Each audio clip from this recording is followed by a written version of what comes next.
I really think that there's a lot you can learn about a person from a video like this. Knowing someone's favorite games can really let you in on who they are or what they may be like, if not at least on a very surface level. One of my main goals for this channel is to create a sense of community. I, for one, don't know many people with similar interests as myself, and I also happen to like to talk about things that I like. So here we are, a place for like-minded people with similar interests to fit in. I understand that there is a world of people out there who enjoy the things that you do.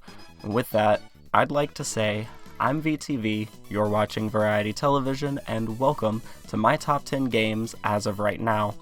That's AORN for short. I plan on trying to do one of these a year, maybe.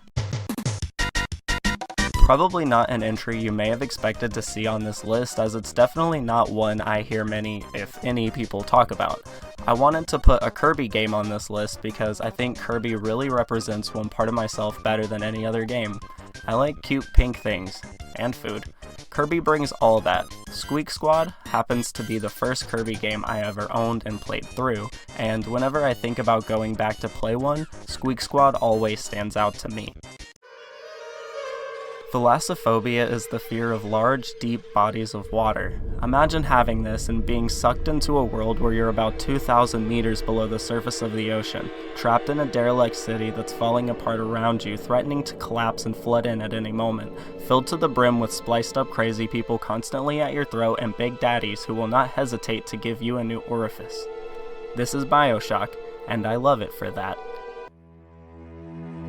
Halo 3 is one of those games that, for me, it's just consistently a good time. The campaign is challenging and engaging, the multiplayer is legendary, and for me, it was my introduction to the shooter genre, and it was my introduction to the Halo series as a whole, which has since become my favorite series of shooters, but specifically Halo 3. Mario Sunshine is legendary among 3D Mario games, and I know I'm not alone in saying it's my favorite of the series, 2D and 3D alike. There's just something so damn charming about Isle Delfino and the beautiful tropical settings this game lays out.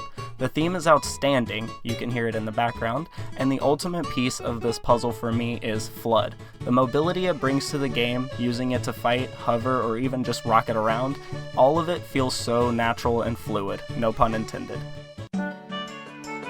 There were a few contenders for which my favorite Zelda game was. At first I wanted to settle on Breath of the Wild because it's such an open and gorgeous game with an incredible story. Then I kinda thought of putting Link Between Worlds here because that is an incredible Zelda game that I feel most people overlook. But after sitting here and thinking about it, I just can't justify putting either of those over Majora's Mask in my opinion. I know the game is as ugly as sin itself, but the music is just too good, and don't get me started on the overwhelming and unavoidable sense of doom and depression this game so elegantly smacks your brain with. Speaking of smacking your brain, here's another game that'll do just that, but in a totally different way.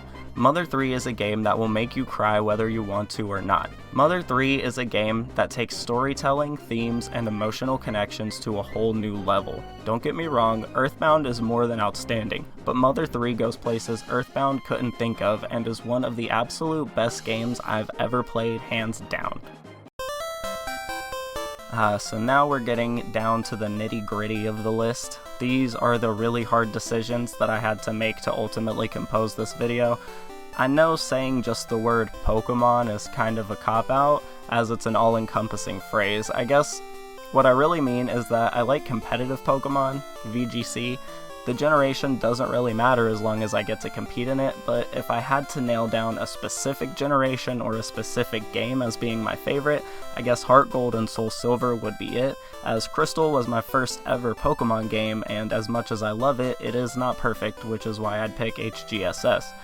They're not perfect either, but they are great, and a vast improvement on the original formula for Johto laid out in GSC. I really love Pikmin games. All of them. That one isn't real. It's what moms tell their kids Miyamoto will make if they're not good. Again, if I had to nail one game down, I would say Pikmin 2. 3 perfected a lot of gripes I had with 1 and 2, and it's probably the best Pikmin experience you can have. For me, however, I've played a lot of Pikmin. Pikmin 1 is a classic, but it's a bit jank at times, and Pikmin 3 is incredible, but it can be a bit easy if you're more of an experienced player. Pikmin 2 is the best middle ground for me. It's not quite as jank as Pikmin 1, and it's not as easy as Pikmin 3. It's the Goldilocks of Pikmin for me. You know, right before I started typing this part of the video, I read the entry and totally misread it as Luigis Mansion. And that's not the game I'm trying to talk about though. Luigis Mansion is this boat, but I'm trying to talk about this house, and this man, and this game. God, look at this game. The soundtrack, atmosphere, gameplay, and overall feel of Luigis Mansion is, in my opinion, the only game I would consider close to perfect, and it's the only other possible contender for the #1 spot on this list. Based on the rest of the games I've said so far, raise of hands of how many of you thought #1 would be Skyrim. You're probably thinking, what? How is this guy even comparing these two games? They're drastically different, like a decade apart from each other in development, and didn't you just say this was almost #1? Yes I did.